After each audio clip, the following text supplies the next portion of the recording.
The Patriots Beat podcast here on the CLNS Media Podcast Network. I'm Evan Lazar, joined as always by Alex Barth, and today we are going to do a live Q&A edition of the show. So go right ahead, you know the drill, and ask your questions in the chat, and we'll get to as many as we can over the next half an hour, 45 minutes or so. We'll do the Boston Sportsman at the end, and we'll talk about the Celtics or lament about the Celtics a little bit towards the end of the show. But we're going to start with Patriots as we always do. So if you have questions, get them in the chat, and we will answer as many as we possibly can here for the next 30 plus minutes or so. But I wanted to start as people file in and start to ask questions, Alex, with I guess the news of the week so far, which was Jakobi Meyers officially. Tristan Vizcaino.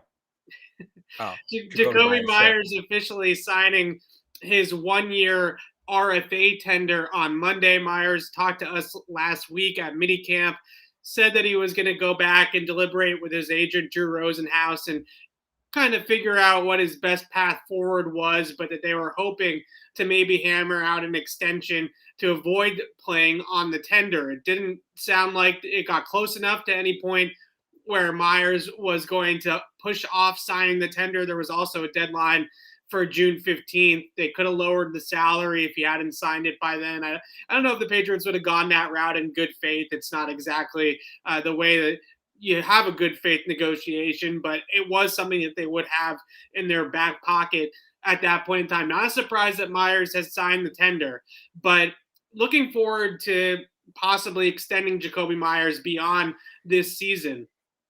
I think it's an interesting conversation to have about his value, not just to the Patriots, but relative to the rest of the league. And we've seen the Christian Kirks of the world in the wide receiver market get a little bit nutty.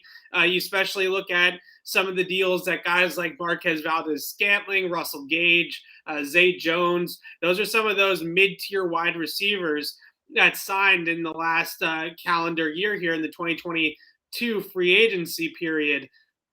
They're all getting $8 to $10 million a year in terms of average annual value, somewhere between $12.5 to $20 million of that being guaranteed. A pretty nice payday for Jakobi Meyers to go from a UDFA to making a deal that's worth a total value of potentially $30 million over 3 seasons. But the question is for the Patriots, and that we're going to present here on the show, should the Patriots be interested in signing a long-term extension with Jakobi Meyers that is pushing the $10 million per year mark? Because that's the number, right? That's where his market is going to be. I think that's where Drew Rosenhaus is going to try to get, is that 3 for 30 figure is kind of the ceiling of his market, but at the minimum, he's looking at $20 to $24 million total over a 3-year period. Are you in on that for Jakobi Meyers or not? What was give me your number again exactly, because you just said a million numbers. I would say that his floor is 3 for 24. His ceiling is 3 for 30. So what was the Renfro deal again? The Renfro deal was over 30. I think he got 3 for 36. I want to say 3 for 36. So here's the thing to me. If you're gonna, so you said 8 to 10 million, like that's a big difference to me. 8 per, yeah, that's probably about right. I do think he still has value. I got to correct it. The Renfro got 2 for 32. 2 for 32. Okay, so his number was 16. So I'll say why I brought that up in a second. Yeah. Like to me, Meyers is like the 7 to 8 range. It's like the top end of his range. When you're getting a 10, you're pushing it because the lack of versatility. Would kill Jakobi Meyers is his lack of yard after catch ability. Now, if he comes out this year and it turns out the muscle he added makes him much better after the catch, completely different story. The reason I bring up the Renfro deal, though, and I wouldn't do 2 over 32 for Jakobi. I wouldn't. But if you look at the numbers, overall, between Jakobi Meyers and Hunter Renfro, they're actually very comparable, especially when you do it on a per-game basis. However, that's skewed because Jakobi Meyers didn't do a ton his rookie year, but his last 2 years have been pretty much equal. He's been relatively the same player, very consistent. Yeah. Hunter Renfro didn't really do much until last year. He had a breakout year. He doubled his catches, nearly doubled his yards. So here's the thing. When you go to the negotiating table, Jakobi Meyers is going to put down, well, here's the numbers over the last 2 years. I am comparable to this player. Yeah. So I deserve comparable money. Whereas the Patriots are going to say, well, let's just look at last year. You're not comparable. And that's going to be the sticking point. And generally the players win those conversations, because some team somewhere is going to buy into, well, Jakobi Meyers has been more consistent and maybe he still has untapped potential, and we like that. I don't think the Patriots would be that team because they're generally not that team. But that's where it gets interesting to me. I look at him, $8 million per year is probably about right. Because again, I think he still does have value, but especially if the Patriots are going to do this whole Shanahan thing on offense, they need guys who can create after the catch. And he's not that kind of receiver. He ceases to be a scheme fit if they're going to go that way. And you're not going to pay somebody that kind of money who is potentially going to get schemed out of your system. So that's where I'm at with Jakobi right now. I think this is a big year for him. I say this all, if you're taking notes on what I'm saying to try to cold take me, write it in pencil. I'm saying this all in pencil. This is all subject to change. But as we sit here today, that's how I feel about it. I have concerns about extending Jakobi Meyers for too much money, because you mentioned the yards after catch. I have the stat right here from Pro Football Focus. I looked up receivers that had over 100 targets last year. So we're talking about high volume guys, right? 100 plus targets. There was 37 of them. In yards after catch per reception on average, Jakobi Meyers was 36th out of 37 receivers in yards after catch per reception. And yards per route run, so just taking the amount of routes that he ran, divided it by yards, he was 31st out of 37 in that high volume category. So it's very clear to me that Meyers is not a high volume guy. Is he a nice slot receiver? Is he maybe somebody that is better used or better suited in a good offense to the amount of targets that, let's say, Danny Amendola used to get as kind of that predominant slot guy, but not the full-time Z receiver that was Julian Edelman, right? Amendola was sort of that secondary option inside. Is he a useful player in that role? I think so. But I think in terms of him being a 100-plus target guy for your offense, what the stats show you is that he is one of the least efficient high-volume guys in the entire NFL in terms of how much yards he actually puts out relative to the targets and the receptions that he gets. It's a role that has inherently, for 20-plus years, just put out all sorts of production, from Troy Brown to Deion Branch to Welker to Edelman, now to Meyers. You play the slot in New England, you're going to catch 80-plus balls, you're going to have over 800 yards, and you're going to push 1,000. Like, that's just, you show up and that's what's going to happen. I think they can get better players inside than Jakobi Meyers. And if I'm Jakobi Meyers, I want to get this done before the start of the season, because I look at some of the other weapons that they now have in their offense. Kendrick Bourne, Devontae Parker, if Trey Nixon makes this football team, getting more targets for guys like Hunter Henry and Johnny Smith. Is he going to have the same target share that he had last year? Is he going to have 126 targets again next year with all these guys in their second seasons with the Patriots, or guys that they're going to try to implement now? I think there's going to be less opportunity for Jakobi Meyers in this offense as well this year. So if I'm Jakobi, like you said, you put down that Hunter Renfrow contract. I think Russell Gage got from the Tampa Bay Buccaneers 3 over 30 with $20 million guaranteed. That's a nice deal to sort of work off of. His production has been better than Gage's. It was better last year than Russell Gage's was, but they're comparable level players. If I'm Meyers, I'm trying to get the Patriots to give me that deal now. If I'm the Patriots, I'm more than content in letting him play for $4 million this year. I think that's the way that they're going to end up going, because, like I said, everybody kind of expects him to have an even better season than last year. I think the targets are going to go elsewhere, right? I think Bourne's going to see more targets. Parker's certainly going to be now involved in the offense.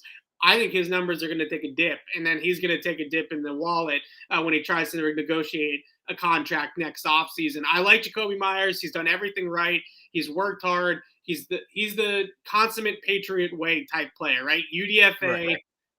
Carves out a role, becomes a starter, but I'm not sure that he's ever going to maximize that role any more than he already has. Is he going to ever be better than this with the athletic profile and with the yard after catch profile that he has. Like, he's not going to all of a sudden become a much better athlete that can get in and out of contact and create explosive plays and run after the catch, right? I just don't know if he's ever going to be that type of guy. And at this point, you probably would have seen more of a feel and stuff like that of that happening. Yeah, the other thing I would say too, this isn't exactly how things work, but let's do a fun little thought exercise here. Yeah. The Patriots have, the thing with the Patriots receiver core right now, and there's positives and negatives to this. They have a bunch of number twos, right? They've got a bunch of supporting, role players. They don't have that star wide receiver, and maybe they'll make that work. But you kind of look at, okay, how's the roster going to evolve? And you budget X amount of money for the wide receiver position. If Meyers is $4 million right now. Let's say that just comes off the books next year. Then you have Nelson Aguilar at $14 million. That comes off the book. Would you rather give, so that's $18 million you have to play with, right? Yeah. Let's say you give 10 of that to Jakobi Meyers at wide receiver. What are you really getting with 8? Right? Versus you could have $18 million worth of wide receiver money coming off the books. What does an $18 million wide receiver look like? I mean, I'm just looking at it right here. Well, now it looks like Christian Kirk, so that could be a problem. But other than that, it's... Well, no, Brandon Cooks got 19.8. Right. Yeah. Amari Cooper got 20 if you stretch a little bit. That's a low-end number one, but that's a number one. Yeah. So, also, I think teams realize Christian Kirk's absurd. Yeah. I think that's its own thing, right?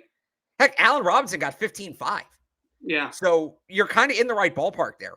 If you take Aguilar and Meyers out, if you let those guys walk and you put that money into one receiver, that's a legitimate upgrade. Yeah.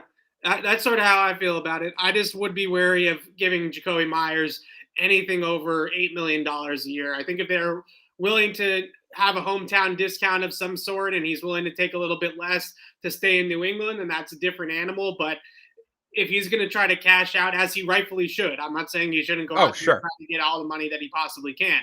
But if he's going to go that route, I would probably let some other team pay him if he's going to get $8, $9, $10 million a year on the free agent market. You mentioned some other, use that $18 million and kind of resurface it to somebody else. Look, I'll continue to say it. If Washington's shopping Terry McLaurin, like, that's the guy, right? Like that. Those are the types of guys that you would love to see New England try to get their hands on and maybe reallocate some of those resources from Meyers and Aguilar and even Parker, I think, has an out if it doesn't work out, or if they want to try to free up even more money at wide receiver.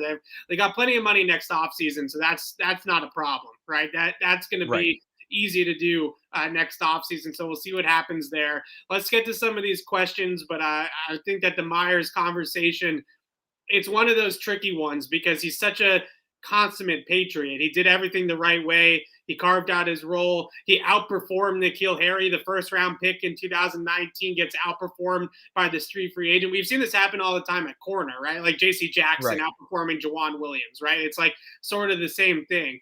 But it's just not a player that just like with JC, I don't necessarily see them overextending for Jakobi Meyers, right? I think they kind of know what those guys' ceilings are and where the kind of the cap is of a player like that. Want to talk offensive line? Let's talk offensive line because out of anything, when we're looking at the offense right now, as Ashley asks here, what do you make of the new O-line configuration? I actually really liked, and I get it's mini camp, I get it's June, I get it's not padded practices, all that kind of stuff aside. I actually liked some of the things that we saw from the Patriots offense last week. I thought Mac threw the ball really well. I thought some of these new receivers, Parker, Trey Nixon is a real thing. That looked really good out there for 2 days.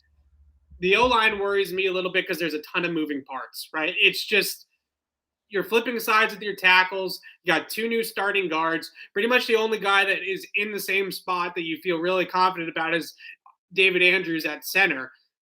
What do we make of the O-line configuration? Do we feel like this line has the potential to be better than the line last year? Because last year, by all consensus, Patriots had a top 5, top 10 offensive line in football last year, especially towards the end of the season once they put Ted Karras in and got Trent Brown back. This line, it feels like there's a lot of uncertainty and question marks heading into training camp. Yeah, I like Trent at left tackle. I wanted that since they re-signed him. I'm a big fan of that. I still think Michael Onwenu is a better tackle than he is guard. I still believe that. So, you're getting closer. If you move Onwenu out now, who's going to play right guard? I was really high on Jason Hines. It appears like he's not ready to get on the field. Yeah. Is it Arlington Hambright? Is it Drew Desjardins? Who knows, right? But yeah, it's I'm optimistic. I'm not there yet. I think there's still questions, but I think there's tremendous value in having Trent Brown at left tackle. I really do. There's also, but like you said, there's so many unknowns. Like, what's Cole Strange going to be, right? So call it cautiously optimistic. So there's not a given that any of these players are going to be upgrades, right? That's the concern that I have. Trent Brown is. Trent Brown's an upgrade if he's healthy. I guess. Okay. Yeah. There's also a health wild card, to be fair. So it's not like I'm saying that Isaiah Wynn's any more of a security blanket over there, but Trent Brown hasn't been healthy since 2018 for the full season. He's missed time in the last 3 seasons. You put on top of that Cole Strange looked great in shorts, right? Like, looks like athletic, can really move. I think that they can implement some of the blocks and some of the things that they do with him on that left side, screens to his side, outside zone runs to his side, getting him out and getting him into the second and third level of the defense. He can really run, and he's a really good athlete. He looked thin, I thought, and you kind of look at some of the concerns down at the Senior Bowl and what other scouts had concerns about him. Play strength, pass protection technique, raw in that regard.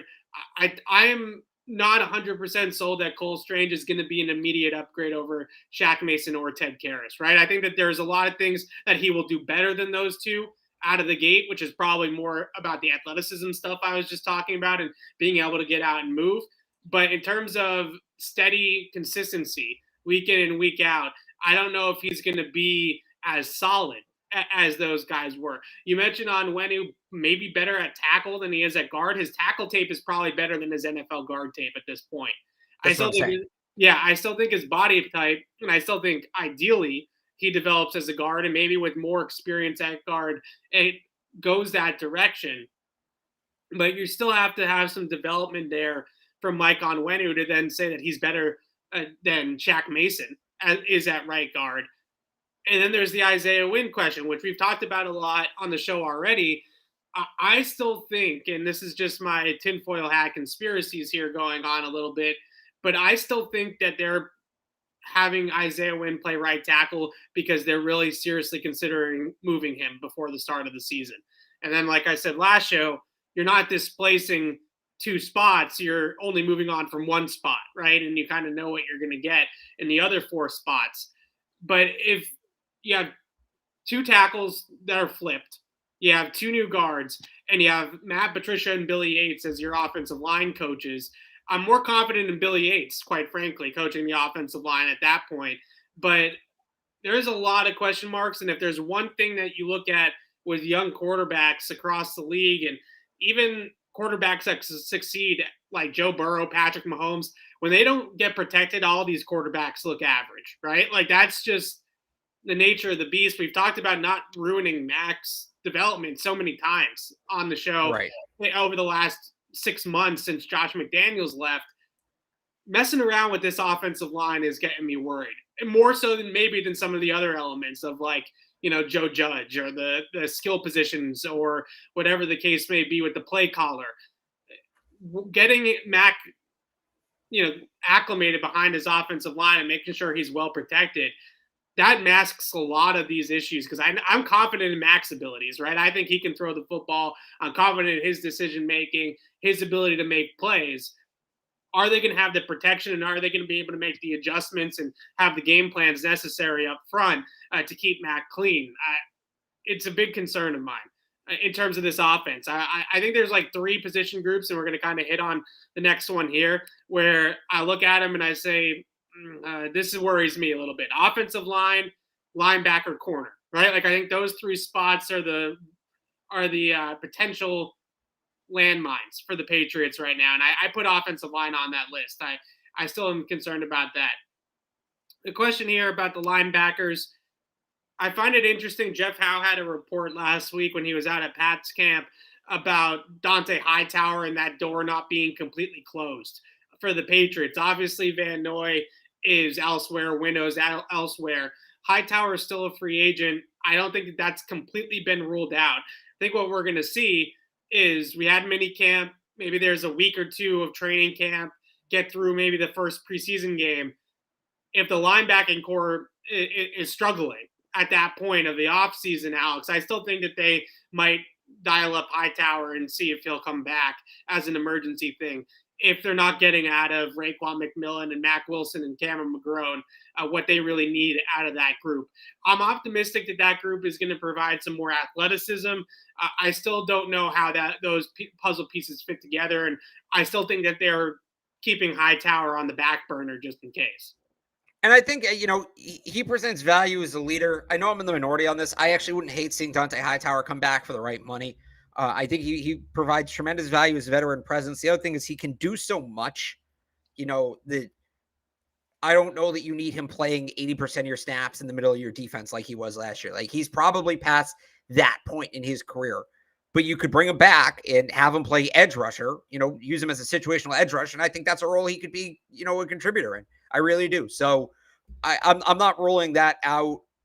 The difference to me between the linebacker and the corner position is, and maybe why I'm not as worried about the linebackers, is there's so many guys there with potential, right? Yeah. Between Mac Wilson, Cameron McGrone, Raekwon McMillan. I think there's a lot of upside there. And then Josh Uche too is still sort of an unknown, but he's shown flashes. Are all four of those guys going to bust? I don't think so. I think at least one or two of those guys end up being contributors. There's too much talent there. I'm not saying, look, it's not Ray Lewis and Brian Urlacher and whoever, but there's too much talent there to get absolutely nothing out of that position. They're all young. They're all athletic too. That, there's enough athleticism too to kind of be a carrying trait, I think, in that group. Whereas a corner, you're counting on a 32-year-old Malcolm Butler who was just retired, and Jalen Mills, who's not a true corner, and then rookies and, special teams guys. It's different. I feel okay about the linebacker position. I think there's still sorting out. It's hardly cemented, but I think by the time it maybe even into September, honestly, it might not look great right away. But I think by the time we get to October, by the time we get to week 5, 6, I think there's a clear rotation or setup or whatever you want to call it at the linebacker position. I think it's functional. They're not going to be the 2000 Ravens. They're not going to be the 2002 Bucks. They're not going to be the 2014 Patriots. Right. But I think that they'll have a linebacker group that can compete in the NFL and help them win games. I feel good about that. So I actually agree with you in terms of there's enough talent there that you like to think that one or two of those guys pan out, right? Like all they need is one or two of them to pan out, because the reason why I would kind of put linebacker out of those three positions I mentioned, corner, line, and linebacker, I'm the least concerned about linebacker because you really only need two guys, right? You have Jawan Bentley, you know what his role is going to be, and you really only need like one more or really ideally two more, right, to stand out, to be able to give you something. It's not a position where you're going to be playing, 3, 4, 5, 6 guys in a game, right? Like it's really not that type of spot anymore in today's NFL, especially when you talk about, okay, you have the safeties that can drop down, Duggar, Phillips, Jabril Peppers. Those guys are going to be playing on a lot of second and longs and third downs to begin with, and you're not going to have as many linebackers. So you're really just looking at like one or two of these guys to pop. You mentioned Uche, you mentioned McGrone. On-ball linebackers, though, some of these edge rushers, because that is what Van Noy and Hightower ultimately were. Were you a little surprised to see Anthony Jennings like in the mix during minicamp? I know you've been the one that hasn't given up on Anthony Jennings the most out of the two of us, right? So maybe you weren't surprised. Anthony Jennings doesn't seem like an afterthought completely to the coaching staff, as much as he might seem like an afterthought to some of us because he's played so little in the last couple of years since he's been drafted. They're still holding on some hope, I think, to Anthony Jennings. And I think you can throw him in there at the edge position along with Uche and Perkins at this point as well. Yeah, I don't think he should be an afterthought. I think he's a talented guy. He showed a lot of talent at Alabama. Last year, he's not like he's played poorly. He was hurt last year. Yeah. He was their second most used linebacker his rookie season. Granted, it was 26%. They didn't really use linebackers, but they showed faith in him his rookie year. And then last year he was hurt. He couldn't play. He didn't play. Like, that's it. I don't think they'll rule him out. I don't think they've ruled him out. I don't think they should rule him out. I'm not saying he's a lock to make the team. I had him as my 55th player when I did my roster projections. You get 53 right. I had Trey Nixon as 54. I had Anthony Jennings as 55. He's right there on the bubble to me. If they don't trade for Mac Wilson, I think he's probably on. If they, I still think he can contribute. I still do. I'm still in on that one. Eventually, I think the depth is something that they're going to have to think about. If they're going to stick to a lot of 3-4 looks, right? If they're going to have two outside on-ball linebackers at the end of the line, if you go into the season, Judon, obviously, Uche, Perkins, that gives you three. You kind of need a fourth guy, right? Because you think about backing up both sides sort of thing, right? And if you kind of need a fourth guy, and I think that Anthony Jennings is, unless they're going to go DeMarcus Mitchell, right? Unless he carves out a role as a UDFA somehow. It seems like Anthony Jennings just filling out that depth chart is going to be that guy, because Mac Wilson, McGrone, McMillan, Bentley, those are true off-ball linebackers. Like, those guys are not standing up on the edge, right? Like, that's not going to be roles that they're going to play. If you're going to need depth there, if you want depth there, Anthony Jennings is kind of your option, right? So I think that's kind of why they're giving him some run, because there's a chance that they might need him, and that's kind of where they're at with that position. Let's flip over back to offense. Look at wide receiver. Trey Nixon, he's the star of the spring, right? I mean, I wish that we could see a little bit of Trey Nixon already in pad so we could actually talk about this if it's real or not. But I want to talk about not necessarily whether it's real or not, because we're going to get to that in training camp and we still have to wait and see. But let's talk about it from where he plays and his position on the team. Clearly going to be a slot receiver. Yep. You love that vertical slot idea. I think he's somebody that can do that. Yeah, we saw him do it in minicamp, running up the seam, one-handed catch over Jonathan Jones. I think that's, vertical slot, speed slot, whatever you want to call it. That's kind of his prototype. He played more on the outside in college at UCF, so that's more his bag. But just size-wise, in the NFL, that's going to be a little bit tougher for him versus in the slot. I think he can create some really interesting matchups. So, yeah, I buy it. I totally buy him as a modern slot. Yeah, I love him as a modern slot too. He's not going to give you a lot more after the catch, I don't think. I don't think that's necessarily his skill set, right? And when you start talking about guys that do really well after the catch, you kind of think about the punt returners and people like Edelman and Welker and like those types of archetypes. That's not really Trey Nixon, right? He's a down the field receiver. Right. But he can give you explosive plays from inside, right? He can give you slot verticals. Ran a couple really nice corner routes during minicamp. That was kind of the route that he kept hitting on with Mac Jones, those little post corners. Right. That sort of look, I think, is a little bit different. I would have to he's somebody too. I think he could be effective in the screen game. He's quick. He's not just fast. He's quick. He's got good agility. I think, the biggest issue for him, first off, he was hurt in college a good amount. And I don't think he realized how agile he was. Like, watching him out last year running routes and, trying to do it all at full speed and everything, he seemed lost. Yeah. He seems to have a much better understanding of his own physical abilities this year. That can go a long way. That, some college programs, they say, hey, you're fast, run. And they don't necessarily coach that part of it. The Patriots are huge on that part of it. Yeah. So he was 7th round pick, but I think there's a lot of room for natural development with him. Like you said, he's a deep threat, but I think he can be a screen guy too. And I think in time, in another year, he could turn into a bit of an intermediate guy. Yeah, I think a good comp for him, and hopefully he pans out to be a little bit more consistent than Scotty Miller, but he's definitely more Scotty Miller than he is like Wes Welker, right? Like in terms of he actually kind of reminds me of Chris Hogan.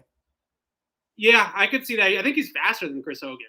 But yeah, people didn't realize how fast Chris Hogan was. Chris Hogan was sneaky. He's faster, but Chris Hogan was sneaky fast. I think Hogan was bigger. Yeah, I think listed height, I don't know, but in terms of he looks bigger, right? And we'll see. Hogan 6'1", 210. Yeah, I think Nixon's like just over 6 feet. Oh, 6'1", 187. So yeah, definitely thicker. Yeah. But I like that. It looks a little similar to me. Chris Hogan, how he was used in New England, like give Trey Nixon that role. Yeah. I think he could contribute. Mac Jones throwing vertical slot routes, he drops dimes, right? Like that, those touch throws where he has all that sideline to work with. That's why you love verticals from the slot so much, is because when you're inside the formation, it really gives the quarterback and the receiver a lot of room to run into, and the quarterback a lot of room for error with the throw, right? You can really get some air under it and drop it in the bucket. Whereas when you're on the sideline, you have the sideline as kind of another defender, right? You have to keep them out in bounds. With the slot fades and things like that, it's much easier to drop those throws in. And Mac really throws some beauties when he's got guys that are either tight split, X receivers that are in tight, or just guys that are running straight verticals from the slot. He can really drop those on a dime. And that's what we saw with Trey Nixon. I don't mind the Chris Hogan comparison. I think back in the day when Deion Branch was manning the slot, there was a little bit more verticality to it at that point in time, right? He was a little bit more of that bursty up the field type of receiver than the jitterbug underneath the defense type. There's a lot to like about Trey Nixon in terms of what he can bring in his role in the offense. Let's hope it translates. It's pretty crazy, though. You mentioned last year at camp and what he looked like. Not only did he look lost mentally, but like physically, he just didn't look like an NFL receiver yet. It goes to show a year of development in an NFL strength program, working with the pro receivers and working with pro coaches and pro conditioning staff. What a difference a year can make for a guy like that. He just did not look like he was ready to be in the NFL last year. This year, it looks like a completely different human being. Right. Yeah. All right. Let's talk scheme. So our friend D22 here always asks this question, so I will get to it today, about why we haven't talked as much about the Alabama LSU spread system that Mac used at Alabama, that Joe Burrow runs a little bit of it in Cincinnati, and those types of things.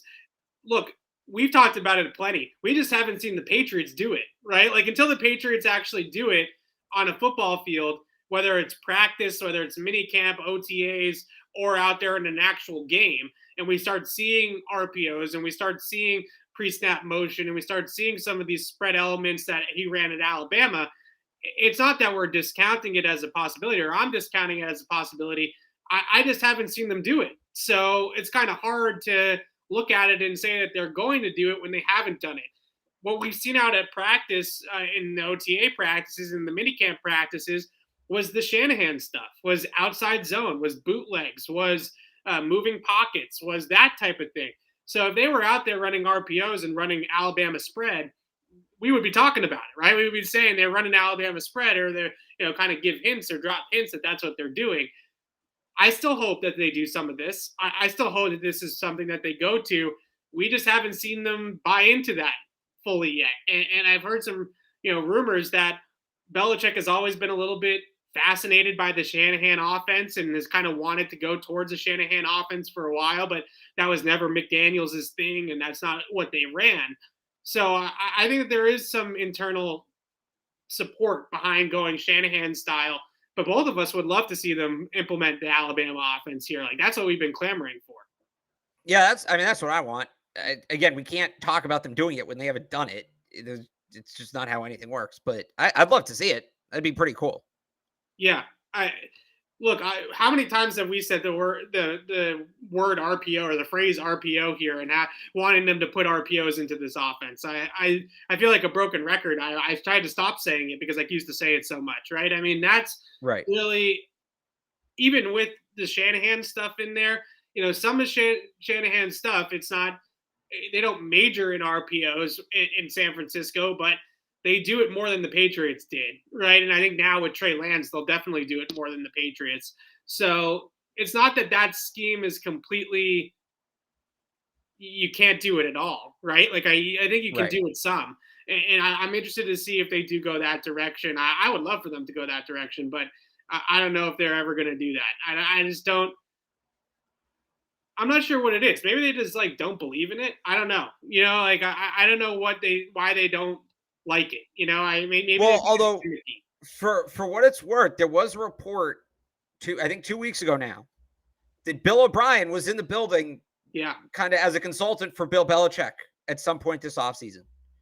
So that's Bill O'Brien's offense. The offense we're talking about, we're dancing around, was Bill O'Brien's offense. Nearly, got a quarterback to the Heisman, nearly won national championship last year. Yeah. So maybe there's elements of it on the way. But yeah, that's true. Bill O'Brien was in the building, as was Jed Fish. Jed Fish had Arizona went 0-12 last year. I know, but talk Jed about what Fish Jed was on the Fish is Patriots staff a few years ago. But before he came to the Patriots, he was with Sean McVay in Los Angeles. When they hired Jed Fish, I thought maybe that they would bring in some Shanahan stuff then, right? I thought that was kind of an inkling that they were going to do some Shanahan stuff, but that wasn't the case, at least when Jed Fish was here. Some other offensive coaching staff or scheme questions.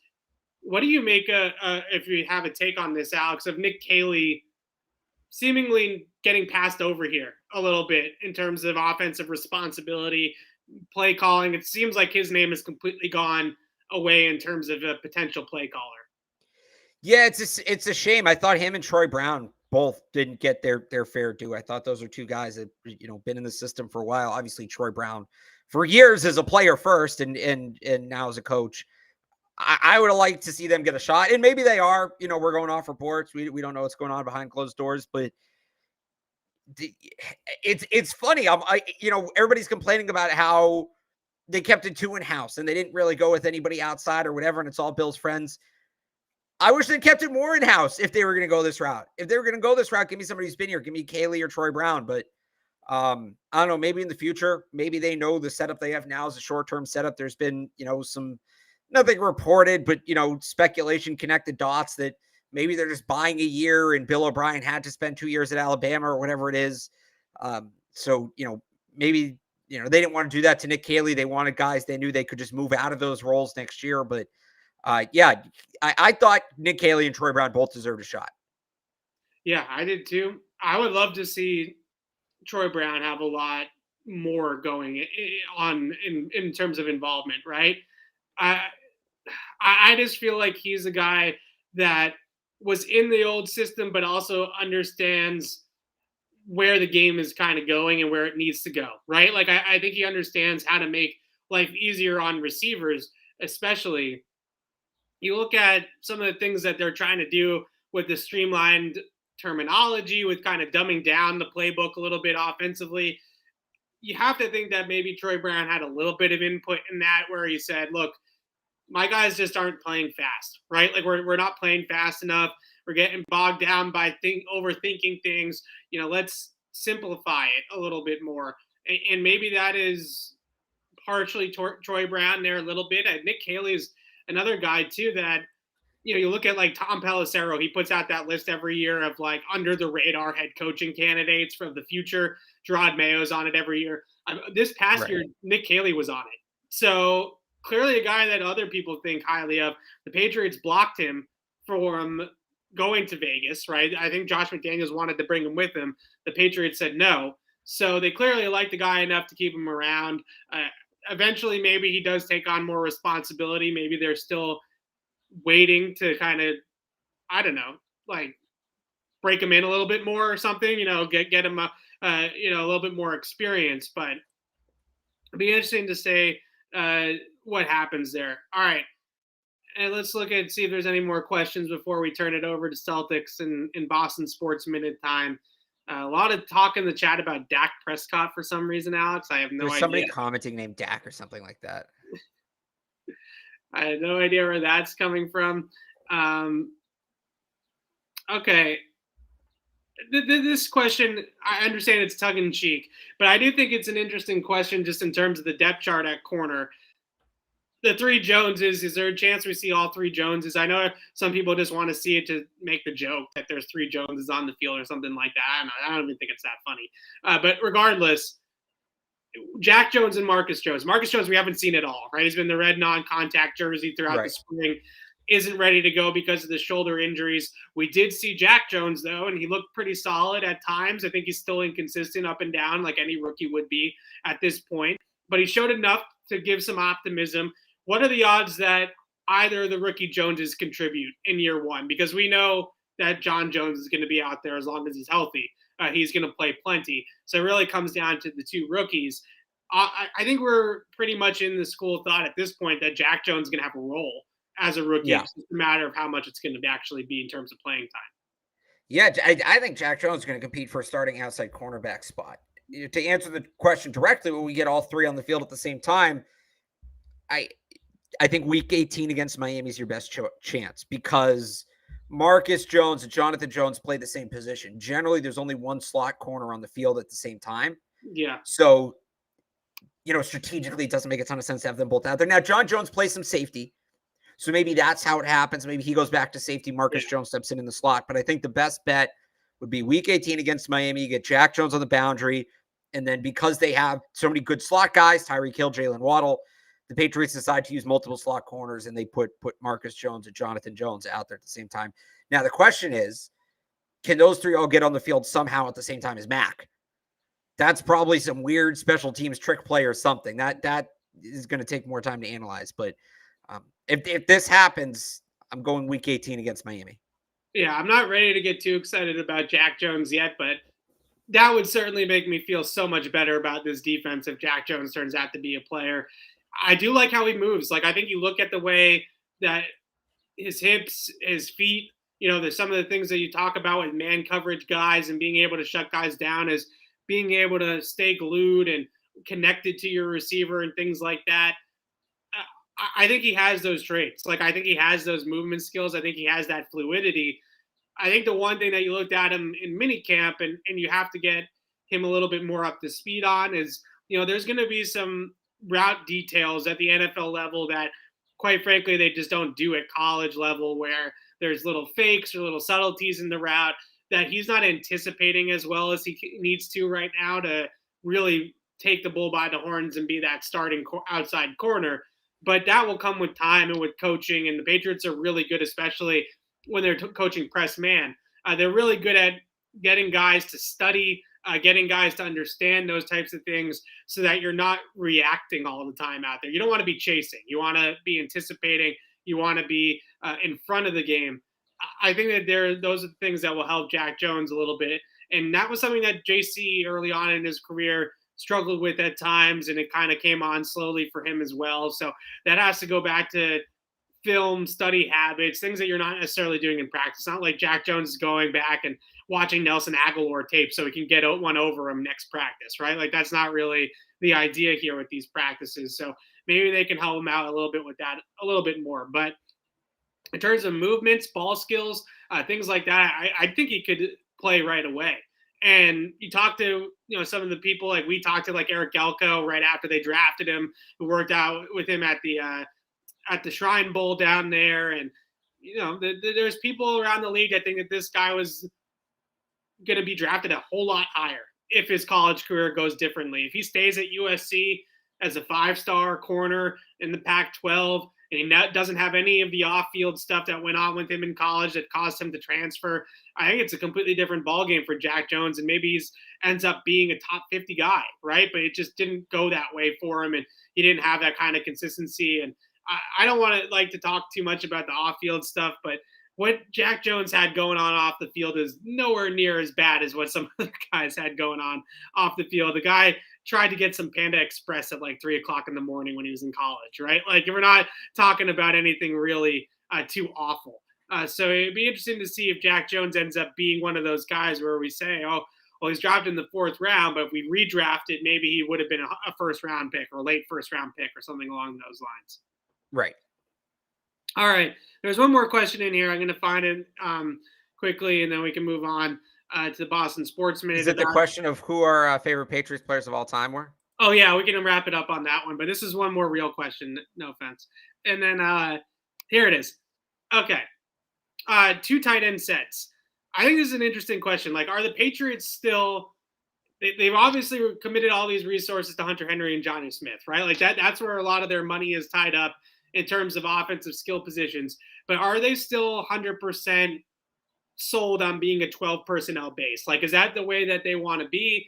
Or do you see them once again, like last year, they've slowly started to realize that 21 with the fullback. I know they don't have a technical fullback on the roster right now, but Johnny Smith can more or less serve as a fullback if they want to go back to some of those two back, I formation, strong eye type of things that they have done in the past.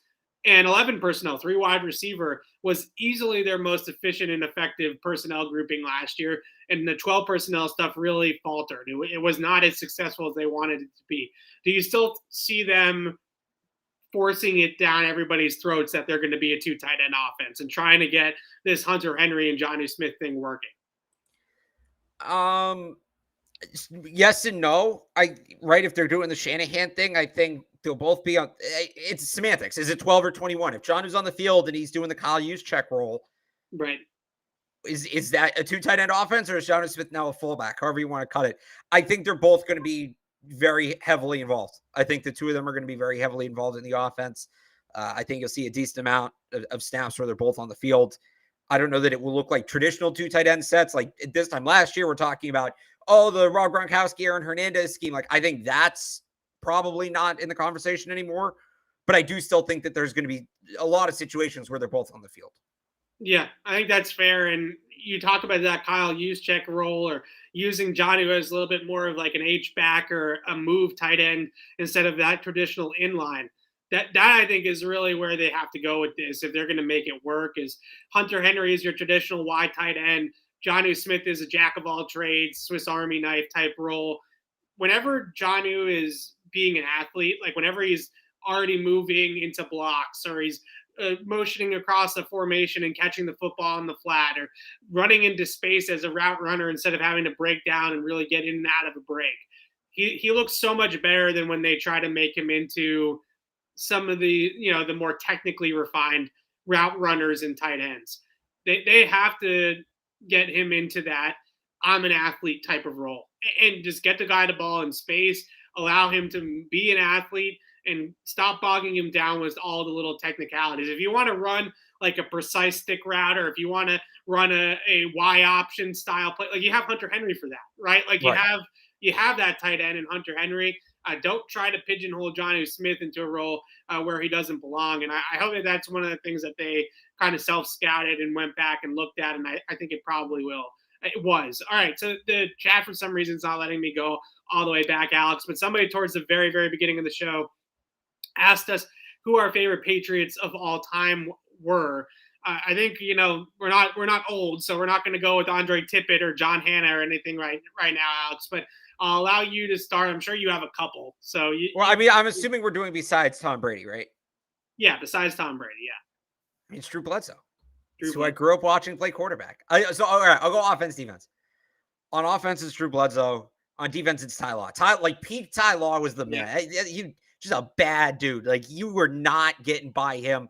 I loved watching Ty Law. He had the swag too. Just like everything about him just screamed lockdown corner. So I'll go with those guys. All right, I love Ty Law too, but if I'm going to say favorite Patriot non-Tom Brady category of all time, it's Randy Moss. I just never had. He's up there.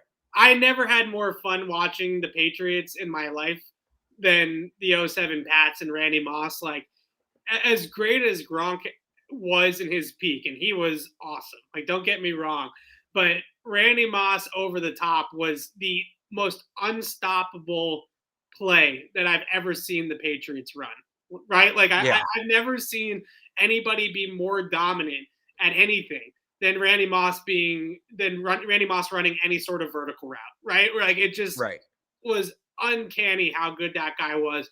Gronk running up the seam was close, but then they stopped doing it as much because he kept on getting hurt, getting taken out by the safeties going over the middle. So Randy Moss on the deep over, and he kind of brought the deep over to New England. They used to run it as a post. There's that clip of Belichick and him talking in A Football Life, I think in 09, where he says, instead of me running into the safety, like I'm just going to run across the safety, right? Like in those plays, it might have been even 07, I'm sure, when he brought that in. And he's just running away from everybody. Like a couple of those TD catches he had against the Dolphins, like stand out where there's like 3 guys trying to chase him. and he's just running away from the entire secondary. Randy Moss, favorite Patriot of all time, other than Tom Brady, that I've ever watched. I don't know if he'll ever be topped. I mean, that guy was just fantastic. Defensively, I'm with you on Ty Law. Some people in the chat said Rodney Harrison. Rodney Harrison is definitely up there. You want to talk about a bad dude. Rodney Harrison, tone setter, leader, all of it. Rodney Harrison ruled. I would also say that, Evan at the time, 9, 10, 11-year-old Evan in the beginning of the Patriots dynasty. Corey Dillon, when he got here in 2003, that guy was a G. Like, that guy was just fun to watch run the football. Loved Corey Dillon. But, yeah, Randy Moss. Vince Wilfork in the chat, too, obviously. Good shout there as well. Vince Wilfork was fantastic, too. Drew Bledsoe, this guy, Drew Bledsoe. Well, I don't know if you've ever fully explained to me in detail why you love Drew Bledsoe so much. Yeah, because I don't know. Take on this. When I first started watching football, I was probably like 4 or 5 years old. I didn't totally understand the game, but it got through to me that the quarterback was a very important position. Drew Bledsoe was the quarterback of my favorite team. It just kind of clicked. And one of my first, not my first memory watching football, but I the Steelers game, the 0-1 AFC Championship game. I just remember that was just a really cool game. I just have I had a great time watching that, and I just thought that really personified what that team was and all that. So, I mean, I was if it happened now, would Drew Bledsoe be my favorite player? I don't know, probably not. When I was 4 or 5, yeah, he was the quarterback. I liked the Patriots. He was the quarterback. It was a no-brainer, and I just kind of stuck with it. Yeah, I would say that my first distinct Patriots memory was obviously that 2001 run. I think that's when we started to get old enough where we could really store the memories, right? I remember watching games with my dad before that, but not the actual plays and the things. Right, exactly. Yeah, 2001. I got to give Troy Brown a shout out too, because his punt return against Pittsburgh in the AFC Championship game is easily when I try to think of my earliest football memories, that was a big one, right?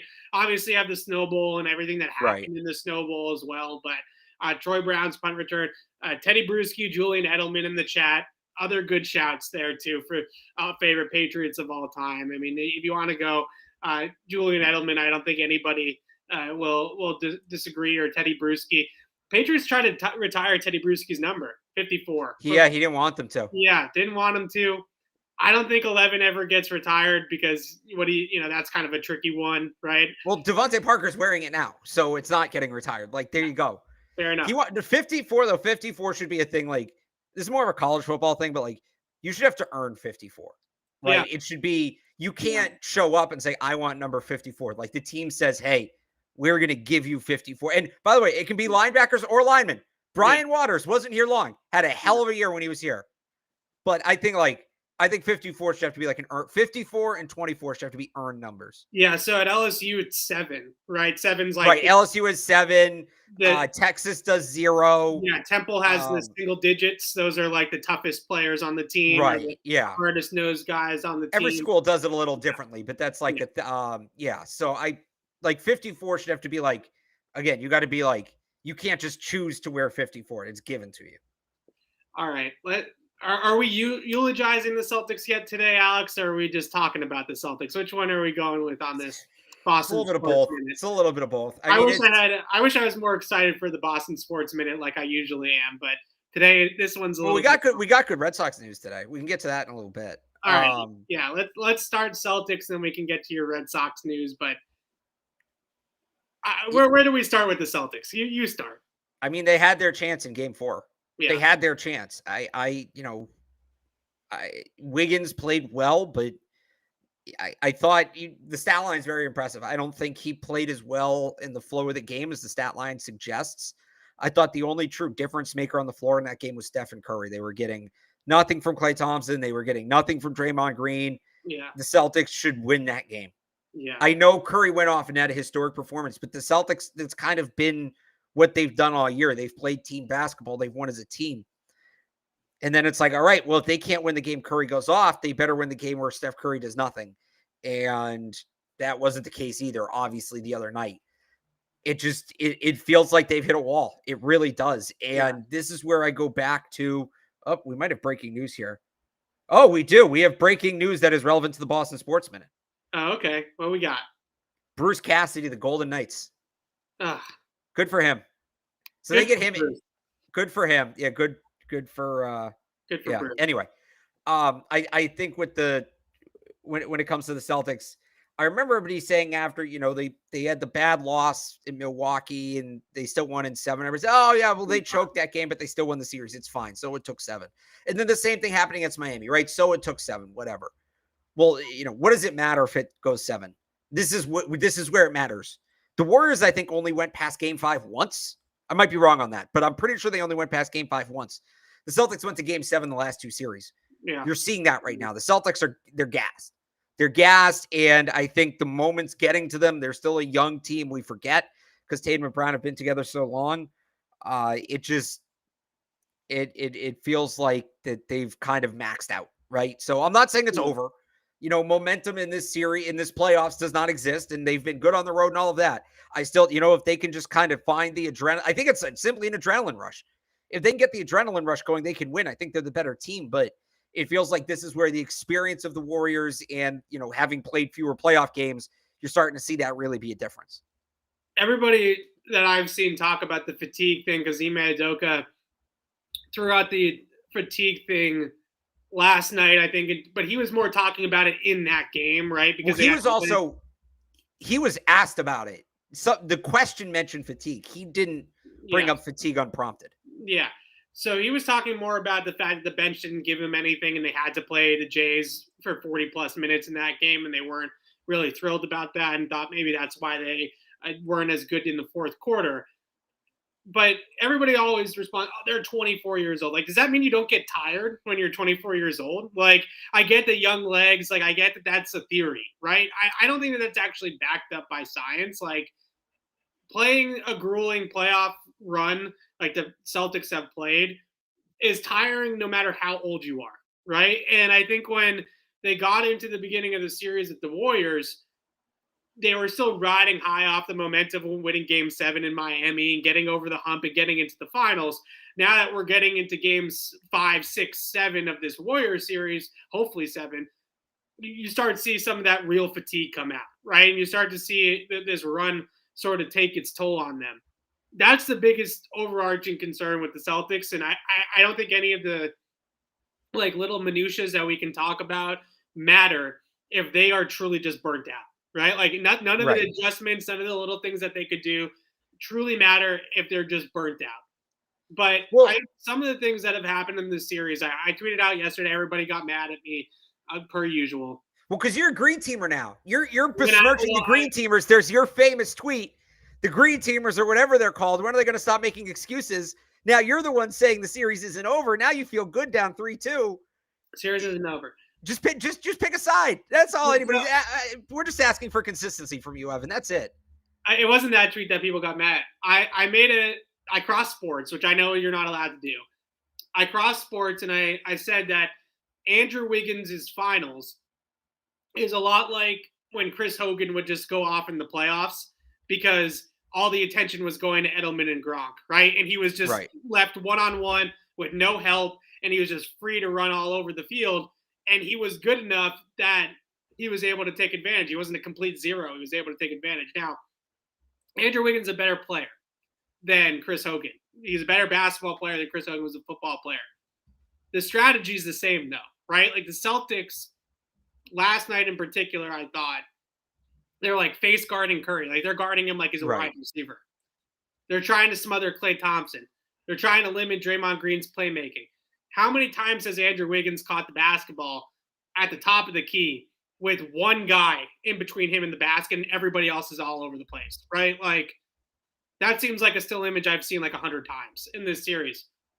To Andrew Wiggins' credit, he's taken advantage. And the Celtics said we have to live with Andrew Wiggins. Like if Andrew Wiggins goes off and we have to live with it, it just thinks that Andrew Wiggins is beating them, essentially, is what we're seeing in this series right now. Yeah. But then it's not so much to kind of go back to what you were saying earlier. I feel like I feel like the calls are right. Like the strategy's right. Let Andrew Wiggins beat you. Don't let Steph Curry beat you. Like that's right. You just have to execute it. And that's what they're not doing. I think Ime Udoka's game plans are correct, but the game plan's only as good as the execution. That's what it's coming down to for me. I don't, you talked about adjustments and this and that. There's no adjustments at this point. Don't turn the ball over. That's the adjustment. I'm sitting last night, the press conferences end. I'm trying to figure out what I'm going to write. And, I should probably write about them saying turnovers were the problem. And it's like, well, how many times have I written this column this playoffs? It's copy and paste at this point. So it's not adjustments or anything. Like, I know it sounds simple. I know it sounds kind of a-holy, but just play better. That's what it is at this point. Yeah. Don't turn the ball over. Make your free throws. That's it. The turnover thing too is not to make excuses for the Celtics, but some of these turnovers are forced turnovers, right? Like the Warriors do play good defense.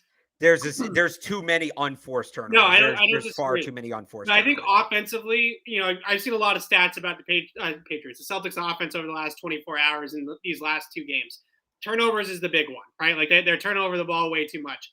The other one is that they're getting into things way too late. Like you look at when the Celtics take shots versus when the Warriors are taking shots. So much of the Warriors' offense, and a lot of this is because of the turnovers, is in transition or in the early portions of the shot clock, right? Like they're getting good looks early on in the shot clock. The Celtics, how many times did the Celtics spin the ball back up to Jason Tatum or Jaylen Brown with like 7 seconds left on the shot clock and they just have to go one-on-one against somebody and score? There is no flow to their offense right now. And when there's no flow, I think that's when a lot of turnovers happen because you're trying to make plays with up against the clock, right? You're trying to make plays late in the shot clock. You're trying to make passes to get that one open look that you might get in a 24-second span. And I think they're playing sped up and it's forcing them into mistakes. So credit to the Warriors a little bit. I think, I think a lot of people are saying the Celtics are throwing this away, things like that. And it's not totally unwarranted, but I do think that you look at some of the things that the Warriors have done to slow down their process offensively and make them grind out possessions. This Celtics team wants to run. They want to shoot threes. They want to get out in transition. And the Warriors just haven't really let them do that. And I think that's a kind of a big problem with this series as well. Is it over, Alex? Or are we pronouncing it dead? Or do you give them a chance? I still give them a chance just the way these playoffs have gone. But I wouldn't put any money on it. I don't feel great about it. This isn't, and the whole thing with like, well, they haven't lost back-to-back games. And, they came back when before last night. Last night. Oh, they haven't lost back-to-back games so far in the playoffs. And they went to game 7 against the Bucks. They were able to have this bounce-back success against those teams.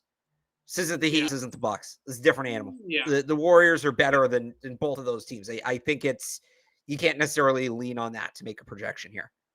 Yeah, when we started talking about the Celtics, I said that if they're just gassed, if they're just burnt out, then nothing else that we say in the next 10 minutes matters. I still stand by that. And if they are truly just gassed and burnt out, then they're going to lose game 6 and the series will be over, right? But something tells me that maybe they can reach deep and pull out one more win on their home court to push it to 7.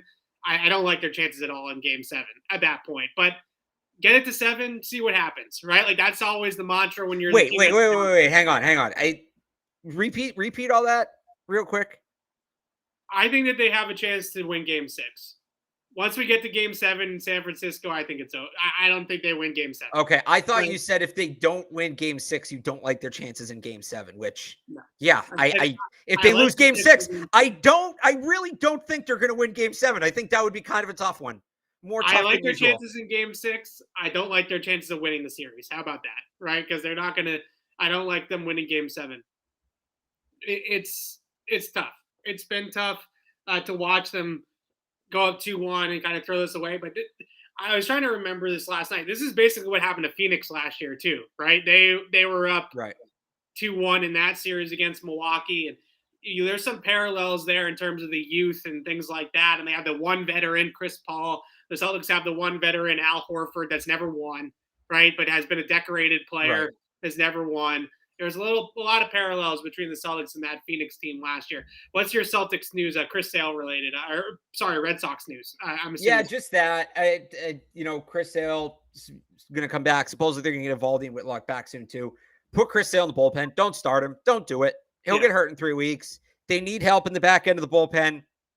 I know people say, oh, well, you can move, Whitlock back to the bullpen. Well, you could also do that, but he's been fine as a starter. He hasn't been great, but he's been fine. Chris Sale's not a starter anymore. Don't do it. Don't try it. It's not going to work. Also, holy crap, do they look like idiots for not paying Rafael Devers? My goodness, his price is increased substantially since the beginning of the year. He's got to be, if they make I know baseball's not like big on you have to make the playoffs to be the MVP of the league because they give the MVP to the league to a non-playoff guy all the time. But Rafael Devers got to be in the MVP conversation, right? I mean, his batting numbers are like top 5 in every meaningful category from everything I've seen. Yeah, he's having a fantastic season. Do you like Chris Sale at the back end of the bullpen, or do you like him as like the long relief guy? Because I kind of like Tanner Houck as the closer. Like I think Tanner Houck might be able to close, but maybe either way. Like if you have Chris Sale, I agree with that. I think at least to start, you can't make Chris Sale the closer right away. You just can't. You can't after having not pitched in almost a year. You can't just put him in high leverage situations. So maybe down the road, if Houck starts to falter, I wouldn't rule out making him the closer. But in my mind, it's kind of what he did in the playoffs last year, where or not last year, whatever year that was, where if you don't get a ton of length out of the starter, you kind of use him as the 5th, 6th, 7th inning guy, something like that. Maybe you pair him with Garrett Whitlock, where okay, we can get 4 with Whitlock and 4 from Sale, and then the closer if need be. Yeah, I'd make him that kind of middle inning stretch guy, 2 to 3 innings an outing, 2 to 3 outings a week. I think that's probably the best use for him right now. Yeah, I love that. I think that would make their bullpen a whole lot better. I just want them to zero in on maybe it's Tanner Houck because I think he has good stuff and he's got the moxie for it to be a true closer. How many they lead the league in blown saves? I know that, right? And I think I saw a stat the other day. They have maybe more blown saves than actual saves. Like I think that's a real stat. I don't think their team. They don't have any arms in the bullpen that are consistent enough to lock in a true closer. I think you have to be fluid with it because they don't have that guy unless they make a deal at the deadline. If they go out and get a real closer, then it's not Hanso Robles. I'll tell you that. No. It's if I see that guy point one more time. Anyway, it's not Hanso Robles. All right. So a few things to tie this up here with the Patriots. Go back to Patriots here for a second. We did get training camp dates officially today, or the beginning of training camp. So the Patriots will open training camp on July 27th. July 27th through the 30th are the first 4 open practices to both the media and the public at training camp. They will have joint practices with the Carolina Panthers in Foxborough. They will have joint practices in Las Vegas with the Raiders before the preseason finale. Those are the things that have been announced. And also the 2023 NFL Draft announced today in Kansas City, April 27th through the 29th. We're already thinking about the 2023 draft here on Patriots Beat. So, but the training camp dates. It's only 317 days away, Evan. So, wow, again, you just kind of that very. You don't even know how many days training camp is away, but you know how many days that. 48. There you go. 48. But no, 317. Evan, that's not like realistically. How many prospects are there going to be that you need to know? More than 317. So get started today. I pitched this to Evan off the air. I wanted we need content before camp, right? No, I'm serious. Do a prospect today, starting today. I'll do it with you. I pitched this to Evan before we came on the air because we need content before camp. I want to do obviously draft centric college football preview. I think, what else are we doing this time of year? But you only got 317 days, dude. So step on it. There we go. I got to get going. All right. So training camp, July 27th. And right here on Patriot Speed, we'll be back on Thursday. We're going to debut a new segment. I'm going to speak it into existence. We've talked about it a little bit, but we're going to debut a Throwback Thursday segment every Thursday.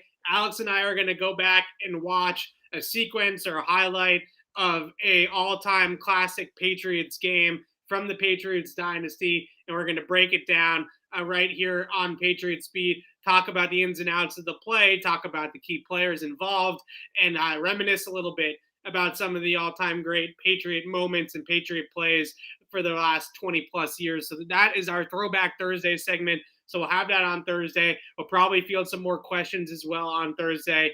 And we'll get Alex out of here so he can go cover Game 6 and watch the Celtics hopefully extend the series to Game 7. But until then, signing off for Alex Barth, I'm Evan Lazar. Thanks for watching, everybody, and we'll see you Thursday.